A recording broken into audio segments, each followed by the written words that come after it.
Pure strains of pigeons don't really exist anywhere at all, only in the magazines and books and in the back of people's minds. Welcome to the Moro Pigeon Show!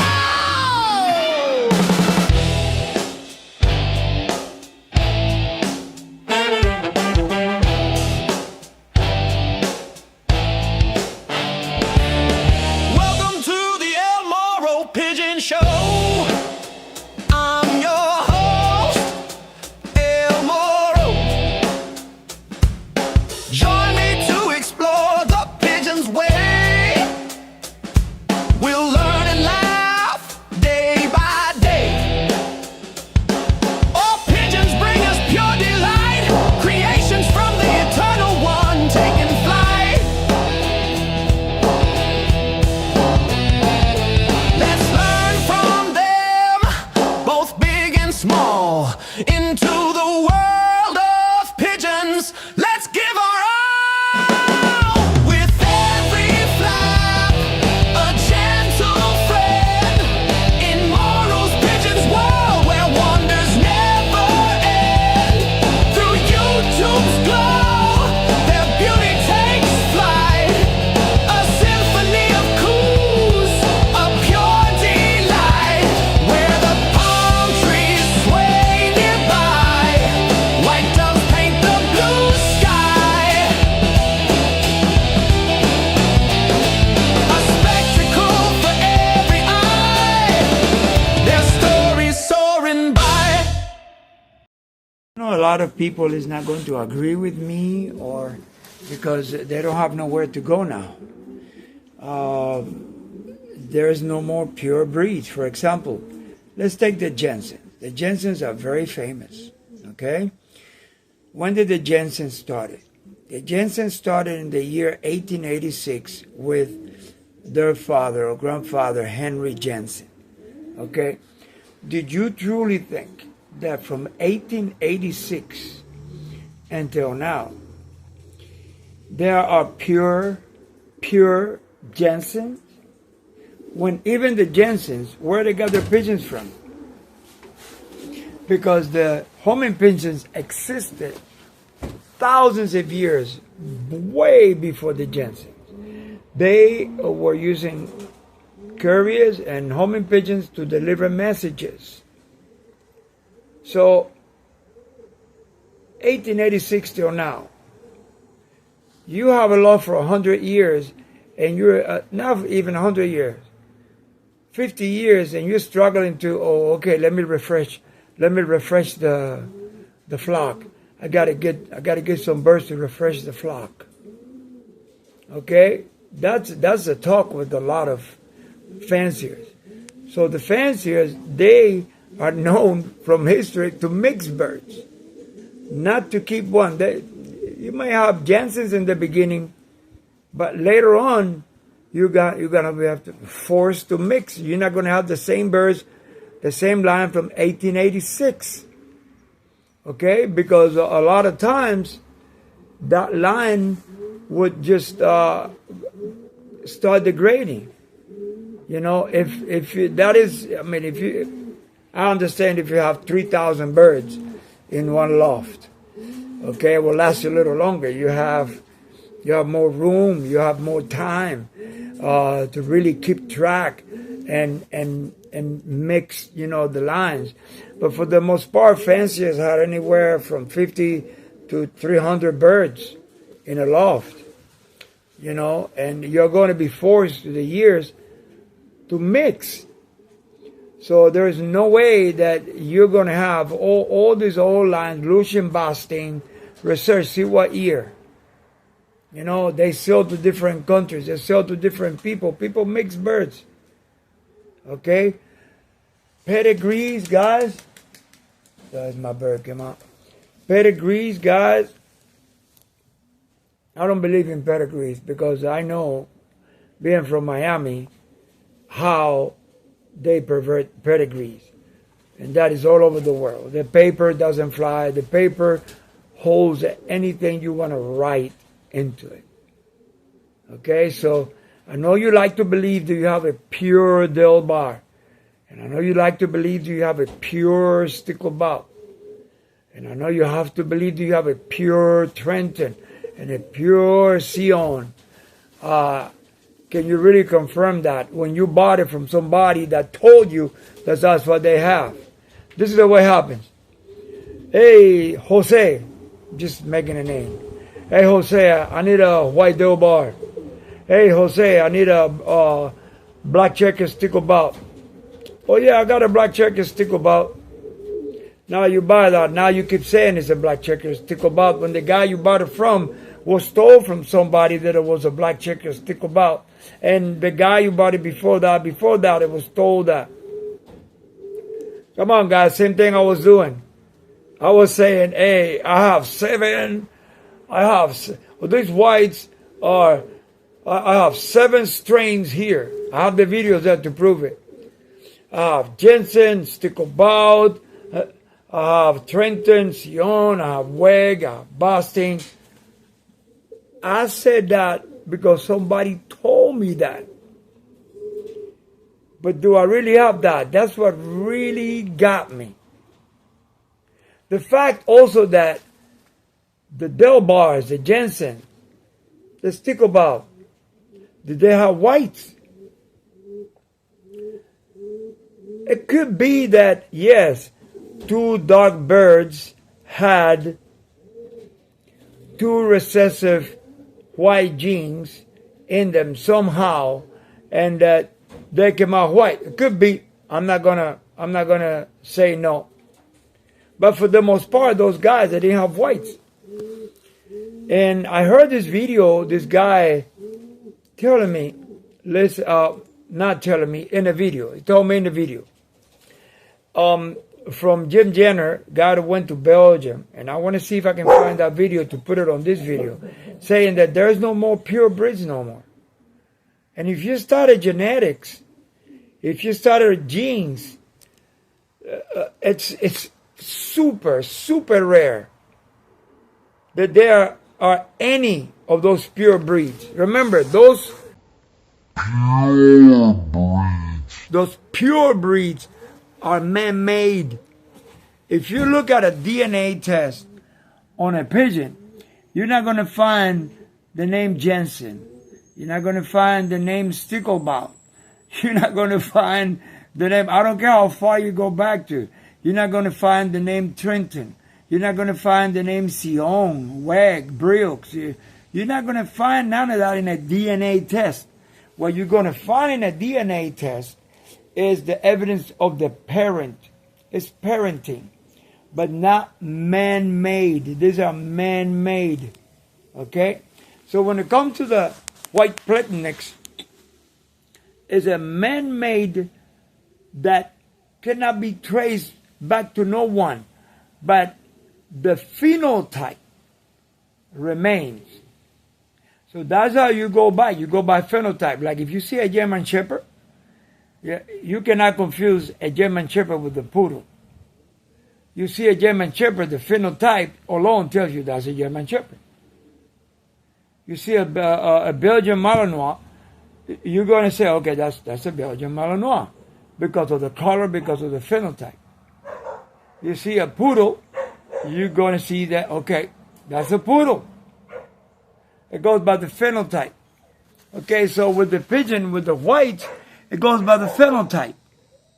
If you see a white, all plumage white bird, homing pigeon, that has bull's eyes, pinkish beak, white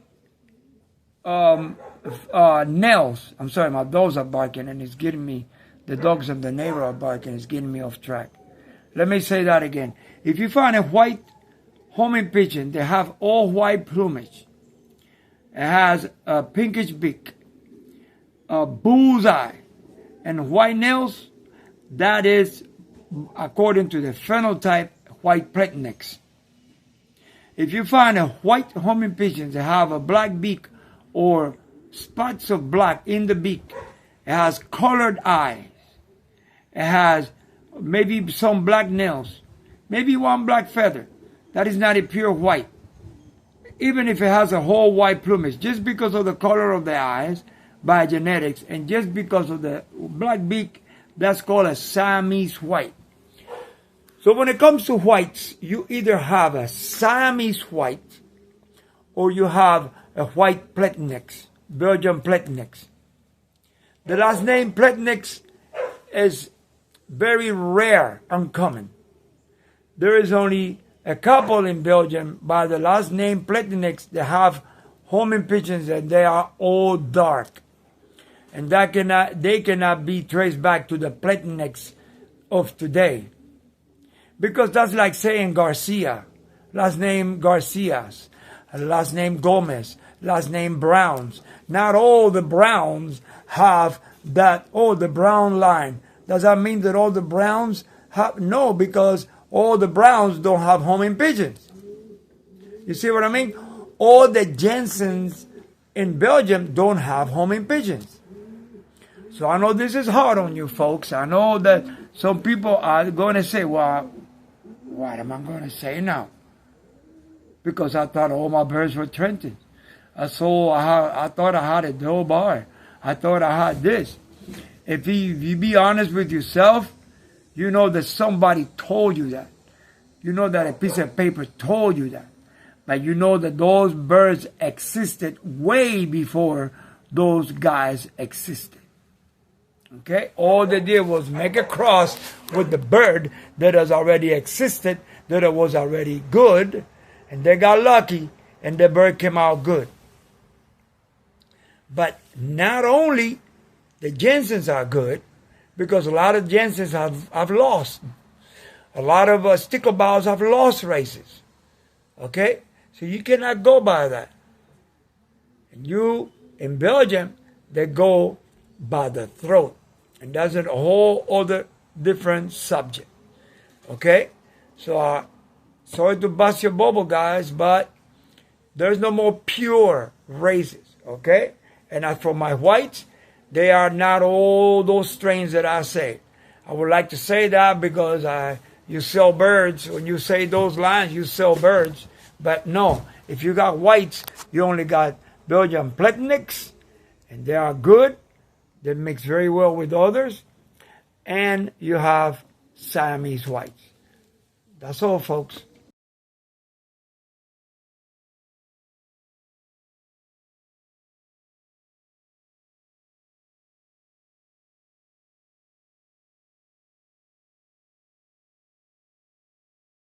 Pure strains of pigeons don't really exist anywhere at all, only in the magazines and books and in the back of people's minds. The big sellers with pigeons, they have all the so-called strains. But if you go to any of these strains and really examine them, or a top fancier that they say it's his strain, it comes from 3, 4 or even 5 different families. Inbreeding and line breeding and all that's all nonsense. 90% of the superbirds are all crossings. But foreign people want inbreed, and I don't understand. We want good pigeons, and good pigeons are crossings. You don't have to put 2 pigeons of the same strain together. You want good pigeons to good pigeons. All the main lofts in Belgium, the super lofts, do this. They don't have a strain. Nobody. Countries like China, Taiwan, and America, they all have their own family and their own strain. That's such nonsense, and everybody here must laugh when they hear such a farmer say, I raise my Jansens, I have my murder ones, I have, what we have is crossings. Sometimes I feel sorry for those people. How can they be so naive? Nobody has a family.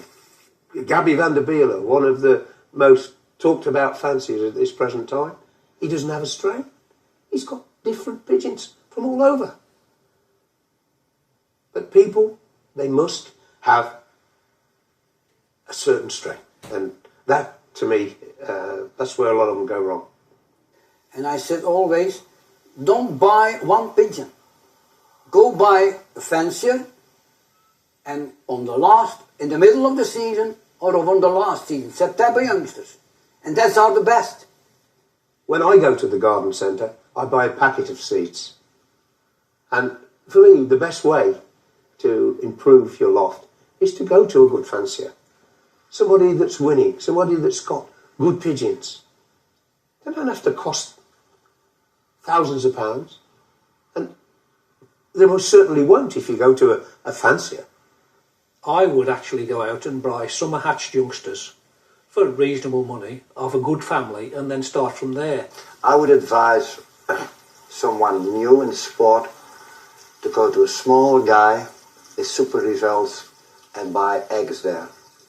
Preferably in summer, then he doesn't need them for himself. That's the cheapest way.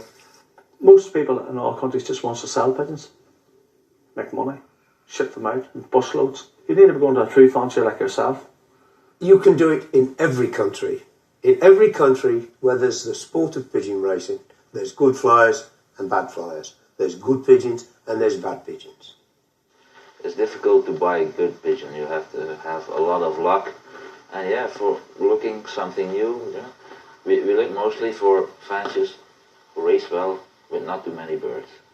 You go to a man in your own society who is flying exceptionally well, or in a society down the road.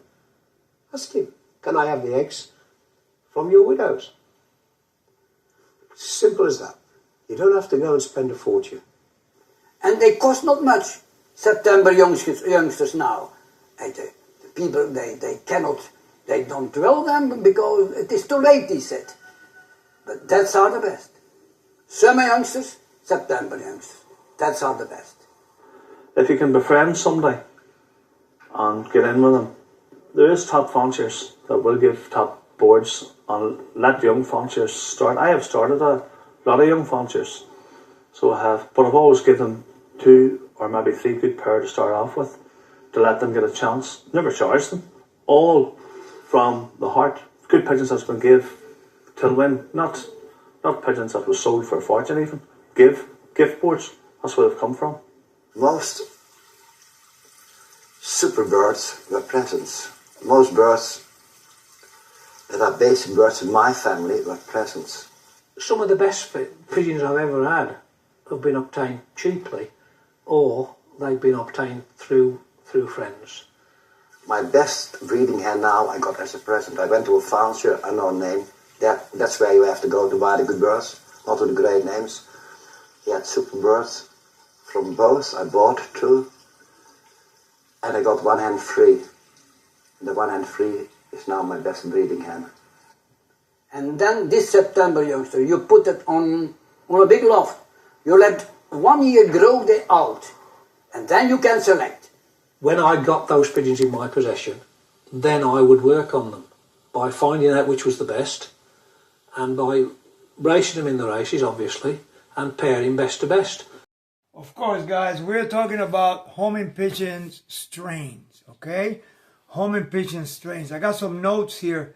You heard there from Paul Gregg from Northern Ireland, okay? And Stephen Gregg, the brothers.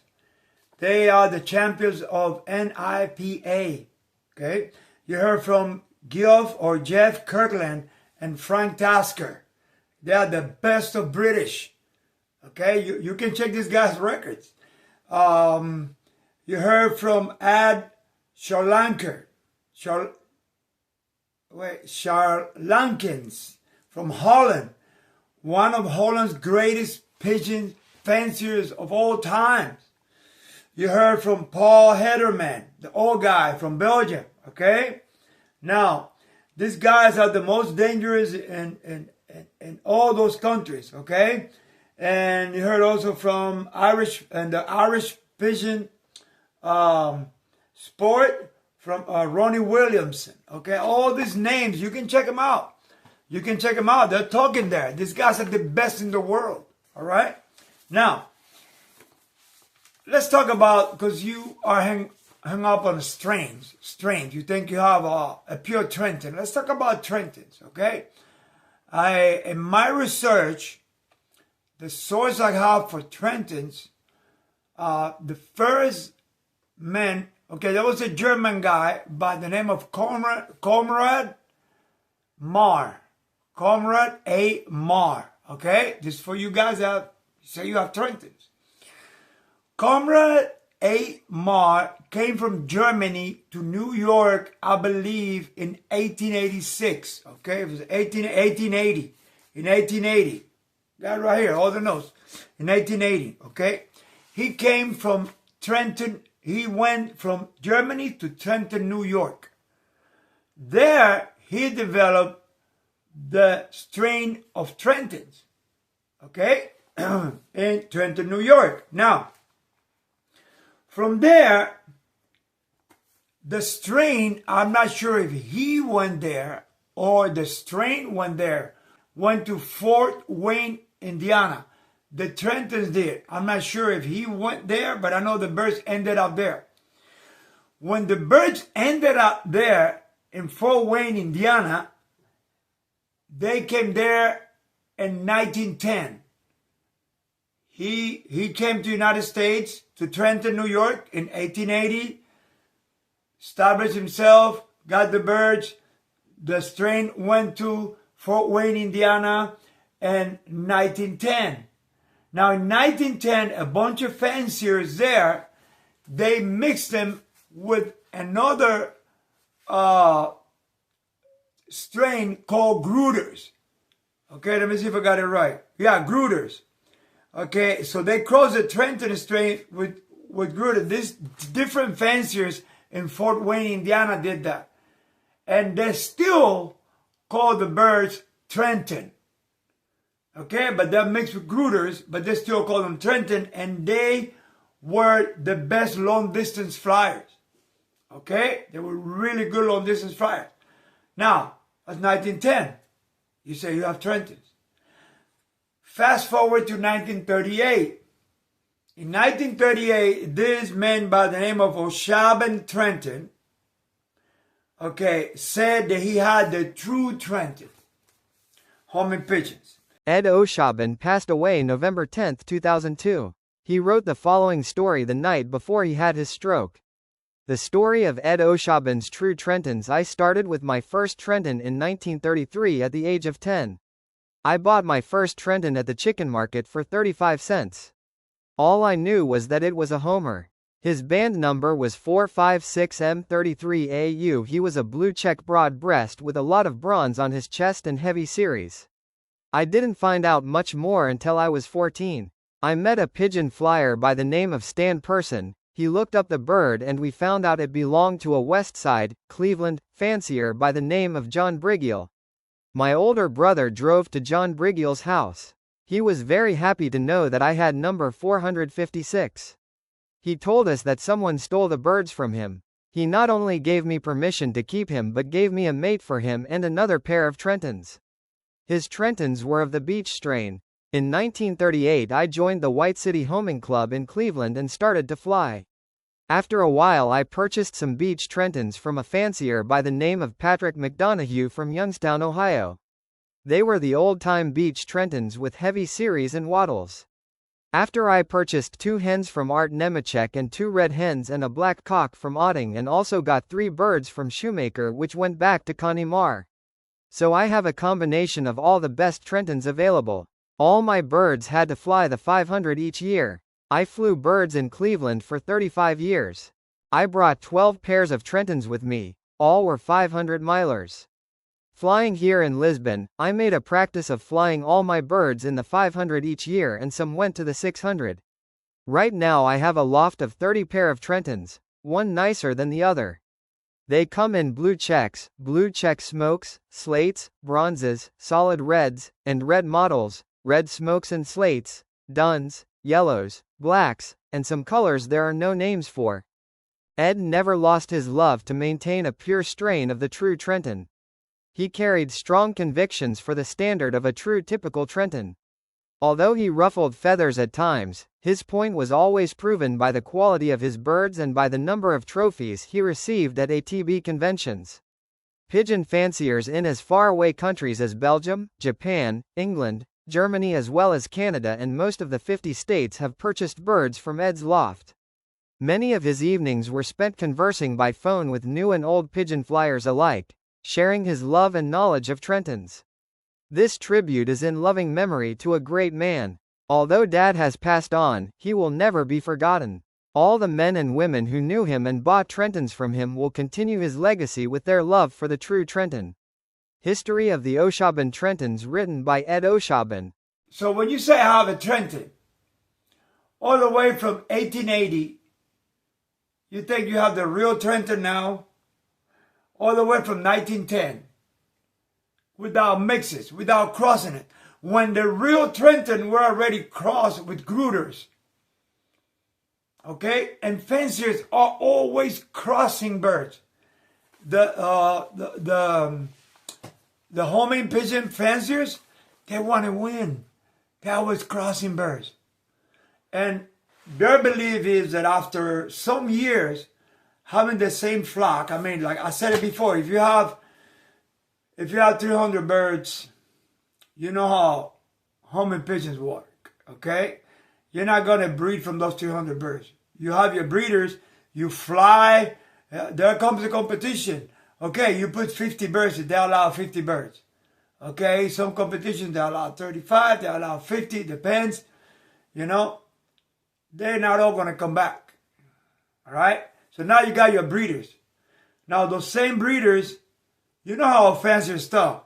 You're breeding the same for 50 years, 60 years. I mean, lifespan of a man is, according to scriptures, 80 years. But lots of people, you know, according to scripture too, 120 years. So there's a lot of people, fanciers, you know, they live to be 90s, in their 90s, you know. They're not going to have the same strength. And if they do, when they pass away, even this guy in Canada that says it has the original Jensen. The original Jensen. When the original Jensen, okay, was, okay, it was, I think it was, let me see the name of the guy. I think it was, oh my gosh. Was it Jeff Jensen? And it was in the 1800s. Okay? And they had a cock. I don't see what the Jensens are. Let me see. I got it around here somewhere. Oh, here we go. So, the original, the sons were in the 1930s. Okay? Oh my gosh, what is the name of the father, I forgot the name of the father. I think it was Jeff Jensen. Maybe that was the son. It was in the 1800s. The best pigeon was the old bull. You think there's still pure old bulls around from the Jensen? Okay? Even this guy in Canada that went to Belgium and he said he bought the real Jensen. Listen to those fanciers talking. I think it was Mark, who said that? Mark Tasker, last name Tasker. He said, what was it? Let me see. Frank Tasker. He said that if people say that there are some true strains left, it's in the back of their mind, the figment of their imagination. Okay, because you as a fancier, you're always crossing. I know this is controversial. I know you want to think you have true Jensen and true. Listen, all those birds existed before this man-made names. These are all man-made. The homing pigeons have existed. English carriers, dragons, they have existed. Like back in the 1800s, it was not the same that the breed is now. You know, because now they use it for show. Back then, they were very strong flyers. So now, I don't know because I don't have it. So I don't know if they're strong flyers now, but I know they use it more for show. Like the tipplers. They developed the tipplers in 1860. A group of fanciers got together in England. In England, they developed the tippler, now show tippler, the flying tippler from the cumulet, from the English Courier and from the Dagoon. That's where the tipper come from. That's the strong breed of tipper, flying tippers. But now they have short tippers. You know, for what I've learned, they have short beak, little head, you know, beautiful body, beautiful birds. I'm not talking against it. But it's not, my point is that it's not the same as a tippler of the 1860s. You see what I mean? So you can say you have the original pure Jensen or original pure Trenton. Which Trenton? Okay, because even in 1910, they were already crossing the original Trenton from Trenton, New York, from Comrade Marr that came from Germany. There were those fanciers in Fort Wayne, Indiana, was already crossing them with Gruters. I don't even know what a Gruter is. So many. But it's all man-made. Okay? That's it, guys. I'm going to make this video. I'm going to close this video right now. And I don't want to have some comments there. But I know that some old fanciers agree with me. The young fanciers, they want to be caught up on the names because they want to sell. They're going to be like, oh, no, I got original. Mine came from so-and-so that has half these birds went to Belgium and bought them and went, you know, Trenton not even from Belgium. They're from Germany. Anyway, so it's like me. I was saying that. But I don't have those strains. So I'm sorry. I did my research. You do your research.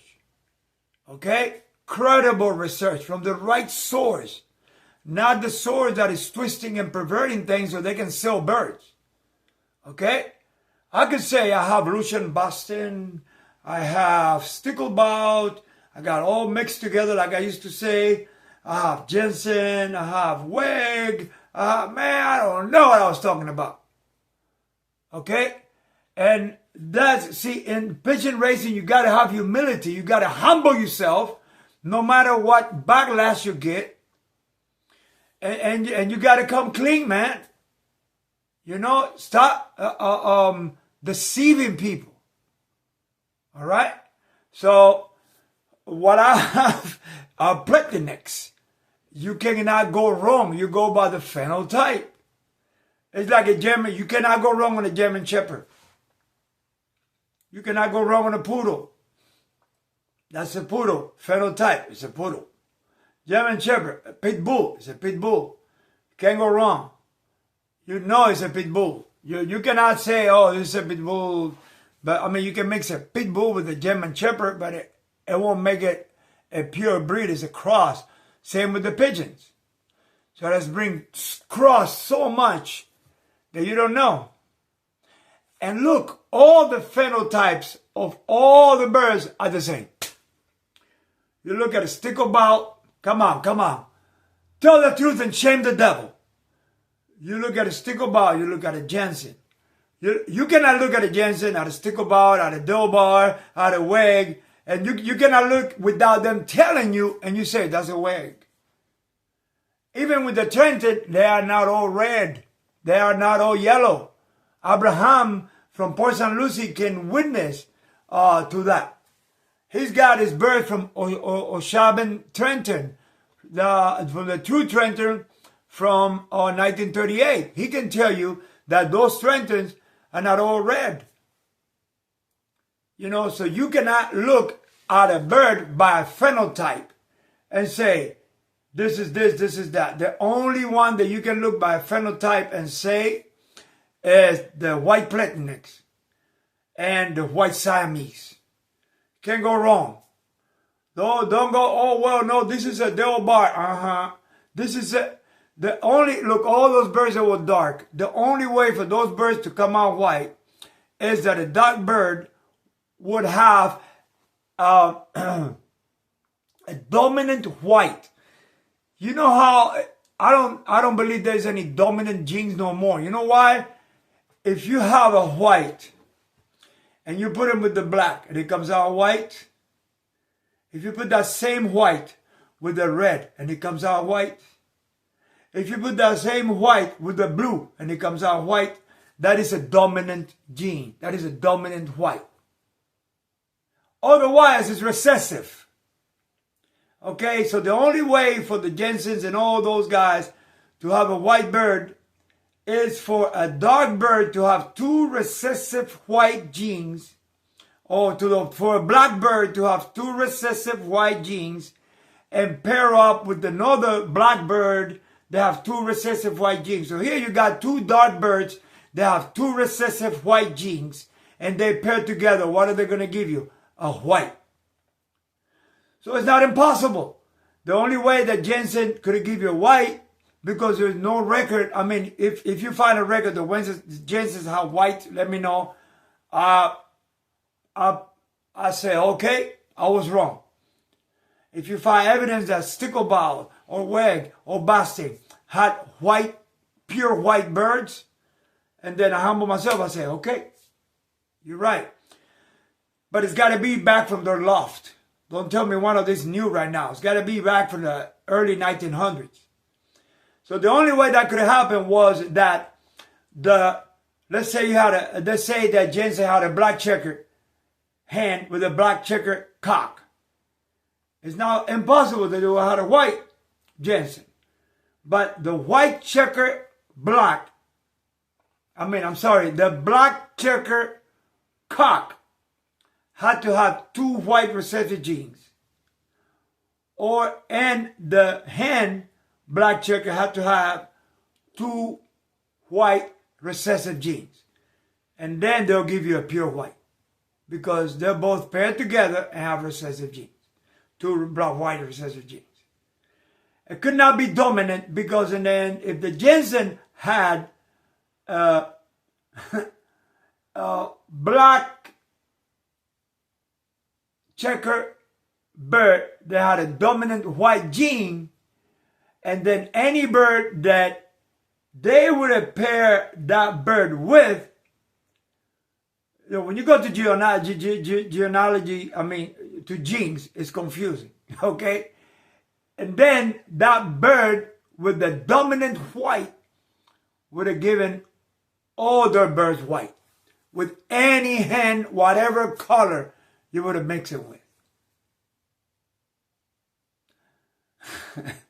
So when it comes to white, you only got the pure white, white beak, bull eye for melanin, and white nails, and completely white plumage.